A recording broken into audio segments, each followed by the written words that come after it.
Hi everyone, it's Ardith. Thanks for stopping by. Today I've got two cards showing two very different ways to make galaxy sky backgrounds. The first one is what I call old school. I'm using my Altenew watercolors here, along with a panel of Ranger watercolor cardstock, with the rough side up for some texture. I start by spritzing the panel with water from my Nuvo mister bottle to get it nice and wet. I'm just going to drop in lots of color at this point, and I want it to move around and blend freely. It's not looking very pretty, is it? This process is a complete leap of faith, and even though I've done it not a million times, but this time, like every other time, I was convinced it wasn't going to turn out. Until it did.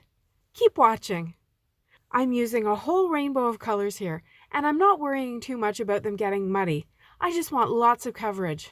Yes, it's a hot mess at this point. It looks like something I made when I was 5, right? I got out my heat gun and I dried it. This panel is taped to a board to try and keep any warping to a minimum. And then I put another layer of color on. These colors will be the underlayer of the darkness, so having lots of brightness and variation is what we're going for. I especially like lots of bright pink and yellow, but you can use lime green and turquoise as well. But it's still a hot mess. I dried it again, and then I moved on to the next layer of color, which is now a mid-tone gray, to try to start darkening up the sky. I work from the outside in, trying to keep a bit of the glow from the underlayer pretty clear. I'm using rough brush strokes here to help add to the texture of the sky. I just keep going over it until I have kind of a foggy layer of gray over pretty much everything. And it's still a hot mess. Another zap with the heat gun to dry it. Drying between layers keeps everything from completely blending together and becoming really muddy. You can see the glow through this, but the sky isn't dark enough yet. So my next layer is jet black. I'm using the same rough brush strokes and quite a bit of water to keep it moving and somewhat transparent. Again, I go over pretty much the whole panel, but leaving the same yellow and pink areas showing through, and going quite a bit darker towards the edges of the panel. And now it's a really hot mess. But let's see what we get as it dries. We're getting closer to the end of the process, and honestly, I was getting closer to thinking I would be remaking this, but this technique always surprises me. I wanted the sky to be even darker. All these colors dry back quite a bit, even the black, so I went back in with another layer of black, and I tried to use water to kind of soften up some of the edges where I could see the bristle tip marks showing. And now it's a burning hot mess. But it's darkest before the dawn, and the next couple of steps are going to show you how quickly your perception can change. I gave it a final quick dry, and I got out the new metallic watercolor palette. I'm going to use the metallic white to create stars. And I'm using a water brush now for a couple of reasons. One, my other brush is dirty and sitting in dirty water from all that black paint. Two, I can easily squeeze water into the single pan to get the paint to that creamy but wet consistency I need to be able to splatter it to make my stars. Do you see how those stars start to transform this hot mess into a sky? Isn't that amazing? And once I take the tape off, it's even better. I don't know why having a white border around it makes it better, but it does.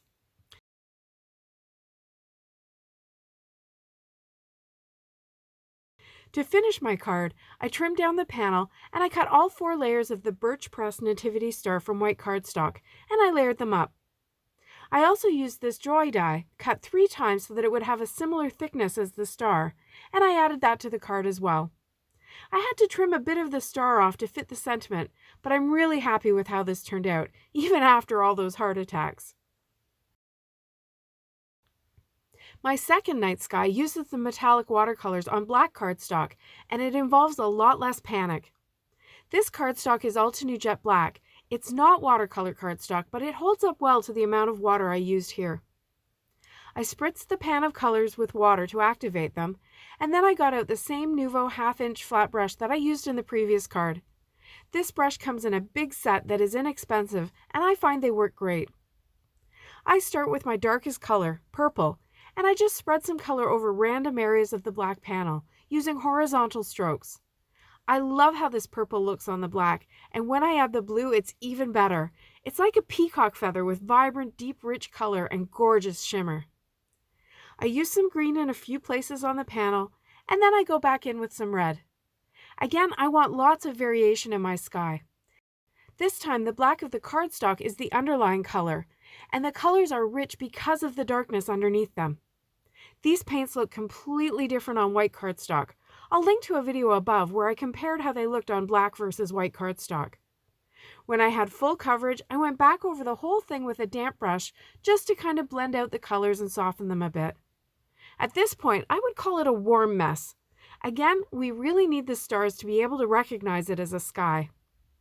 I gave it a quick zap with my heat gun to dry it completely before I used a smaller round brush and gold paint this time to splatter my stars.